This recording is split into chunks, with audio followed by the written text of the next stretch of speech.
I want to talk to you all today about a koan. Koans are the paradoxical riddles that we sit with during Zazen to expand our awareness and help us to see things in a more spontaneous way and to be appropriate in whatever situation we find ourselves in. A lot of times you'll find that Zen masters are rather playful and rather spontaneous, tell a lot of dad jokes, things like that. You guys remember how you can tell what a dad joke is, right? It becomes apparent. Becomes apparent. I think that the reason why you see that pretty consistently is because when you study koans deeply, there's about 600 to 700 of them in our particular canon, but there's thousands of them in existence. It does shift your mind. And I'm increasingly thinking about the word enlightenment as being reflective of having not only revealed certain things in your being, but also having trained your mind to think a certain way. So sometimes we might be taking correction. Can we take correction to heart without imploding?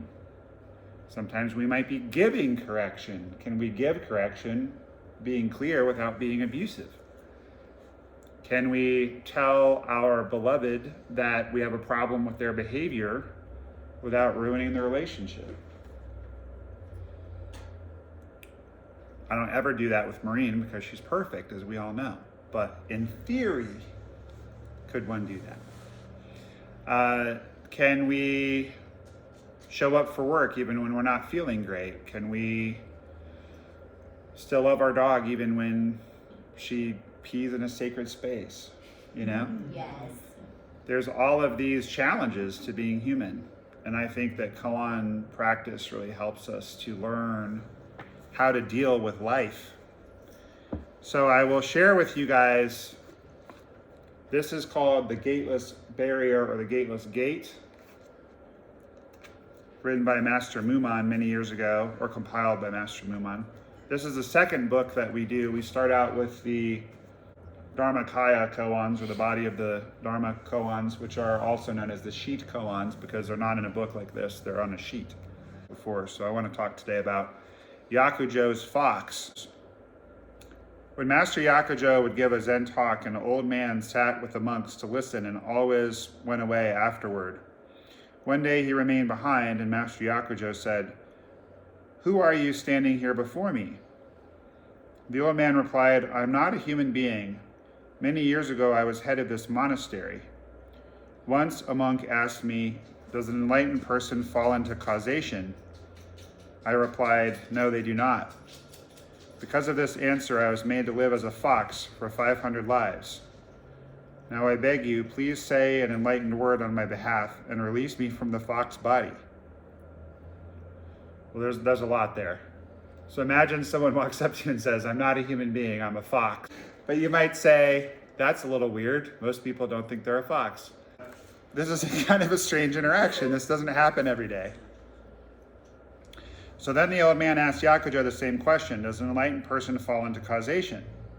So remember, Foxman had replied, no. And in this case, Yakujo says, they do not ignore causation. So Yakujo doesn't say yes or no. Hearing this, the old man was at once enlightened. Making a bow to Yakujo, he said, "I've now been released from the fox body, which will be found behind the mountain. Would you please bury me as you would a deceased monk?" So then there's a lot more after this that has to do with them burying the fox, and it has to do with another interaction that Yakujo has with his student Obaku. But I want to focus for now on the interaction between Yakujo and the fox person. And there's a level on which I can trace my lineage 86 generations back to Shakyamuni Buddha. There's a level on which I believe that Master Joshu, for example, became enlightened at the age of 80 and taught until he was 120. And there's a level on which all of this stuff is truth. There's also a level on which scholars have poked a lot of holes in it and have asked a lot of questions, including, did the person credited with bringing Zen from India to China actually do that? And did that person even exist? Because we're talking 2,500 years, mostly of an oral, not written tradition. So are there certain things that maybe are not quite accurate? I'm willing to say probably. Does it really matter if a story is literally true, if it makes a point that helps us through our lives? Maybe, maybe not. I don't think so. So was this guy literally reincarnated as a fox 500 times because he said the wrong answer to a question? I think that's a bit of a metaphor. I think that's saying that if you're not careful, you can end up repeating the same things over and over and over. It's important to understand that in Buddhism, we talk about the 6 worlds. So there's the God realm, and then there's the demigod realm, and then there's the human realm, and then there's the animal realm, and then there's the ghost realm, or the hungry ghost realm, and then there's the hell realm. So I didn't mean to descend into a long digression, but I'll just briefly comment on that. So the God realm is like everything is perfect, there's no suffering, there's no dukkha. The problem with that is that it is said you fall directly from the God realm into the hell realm. You don't pass through the other 5. And if you think about someone, a human being who's living in the God realm, like, I don't know Taylor Swift personally, but imagine you have like more money than you know what to do with, and more adoration than you know what to do with, and a lot of comforts. She actually seems very grounded and down to earth to me, so maybe it's a bad example, but you think about someone who's kind of like ascended beyond the banality of our normal life, right? That's kind of what the God realm is. Then there's the demigod realm, which is people who are striving to try to get to that point. And maybe they've achieved quite a bit of that. Maybe they're doing a little better than the average human. Maybe it seems like they've gotten out of causality or karma. Maybe it seems like they're figuring out a way to get beyond dukkha. If you've ever been to Boulder, Colorado, or lived there, it's full of demigods. It's full of these ultra marathoners who are like able to bend over backwards literally, and like, oh yeah, man, I'm doing this lemon cleanse and it's amazing. And, you know. Do you feel like you're a demigod?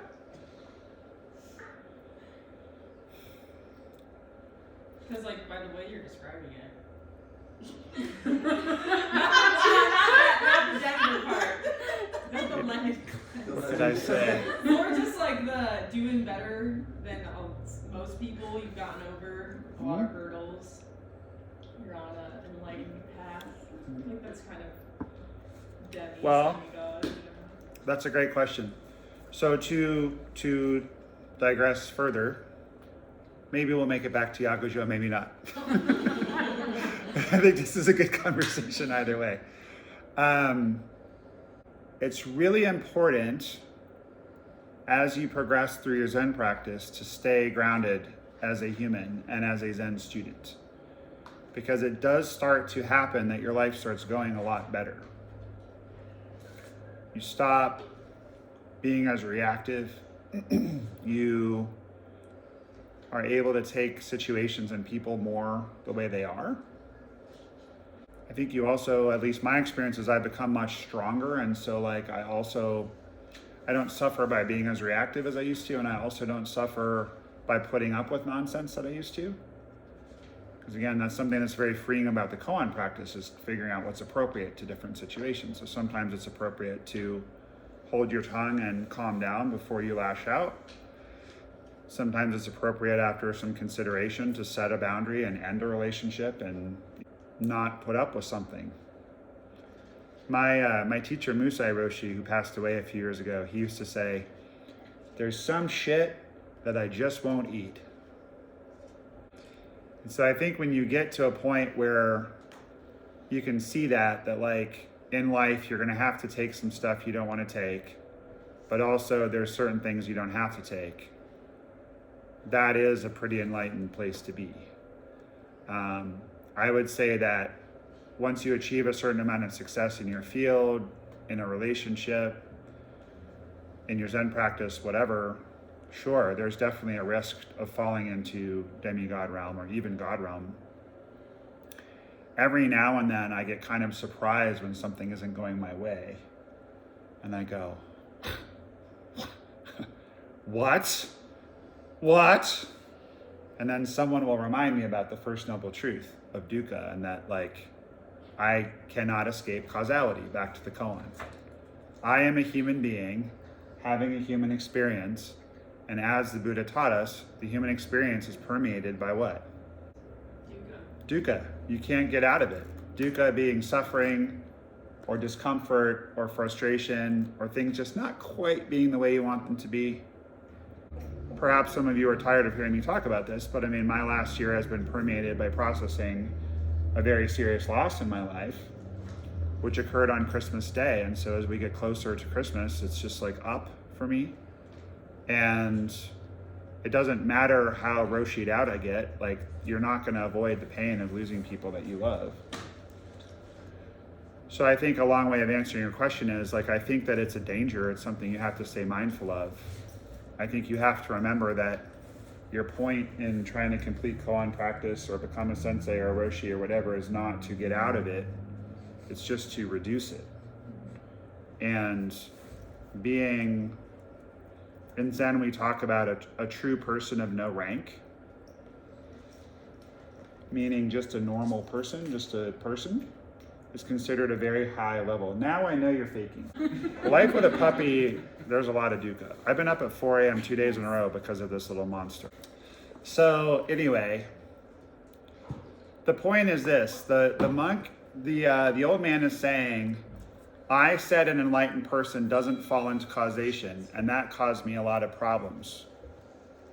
So if to say, well, now I'm enlightened and I don't have all the problems that you guys have, that's a mistake. But it's really interesting how Yakujo answers when he's asked the same question. He doesn't say, yes, an enlightened person does fall into causation. What he says is, an enlightened person does not ignore causation. So actually this relates back to your question too in an interesting way, which is, as we become more enlightened, causation has less of a grip on us because we are not just reacting constantly. Something can happen and we can take a breath before we lash out. Some of you heard my talk 2 days ago when my father was in the hospital with shortness of breath, and he's had a heart attack, so that was frightening. He's fine. He's home. Everything's fine. My inclination when I got that news was to go home. Well, I obviously can't run a program and teach the Dharma and all that if my dad is not well and I might lose him too now. That was kind of the script I was running. I wanted, for those of you that showed up to hear a talk, to hear it and to have a group with me and connect, and I wanted to not be in my own head all day, I wanted to stay connected. So I think that's an example of not ignoring causation. I think that falling into causation is just to react and do whatever is your habit. Later on that evening, Yakujo told the monks the whole story, and his student Obaku said, the old man failed to give the correct words and was made to live as a fox for 500 lives. If his answer had been correct, what would he have become? The master, Yakujo said, come closer and I'll tell you. Obaku came forward and Yakujo slapped him. Now I promise I will never slap any of you guys. But there's a long history in the Zen archives of students and teachers playfully bantering with each other, and that sometimes involves, little taps. I don't think it's appropriate in our modern world. But generally when there's this kind of exchange, it's a way of saying don't fall into concepts. Because the reality is we don't know what would have happened if he had given a different answer, because he didn't give a different answer. So from a Zen perspective, these kind of speculations are a waste of time. Oh, going back to, I got way off track. Yeah. So the human realm is considered to be very positive.